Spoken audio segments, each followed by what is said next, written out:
better than 50% chance that he wins this thing. You think you can work with Donald Trump? Oh, yeah, I think I work with Donald Trump. Yeah, you think you could work with Donald Trump better than you could work with Ted Cruz?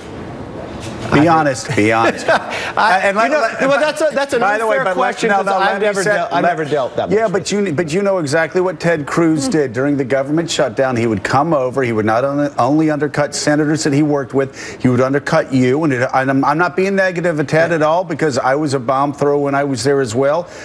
But you gotta, I mean, there have to be some scars there from what Ted Cruz did inside your caucus to undercut you and lead the Republican Party through a government shutdown that was pretty devastating. Okay, but you could play that into the fact I think Rubio was there with him, and look how many people are backing Rubio. It's just voice. I think a lot of those tried to use that angle for themselves to run for president. I think if they became the nominee, they would try to be a different person. So you think you can work with Cruz? I think I can work with anyone that comes out to be the nominee, yes. Because I think fundamentally whoever wins that nomination wants to be successwould John Kasich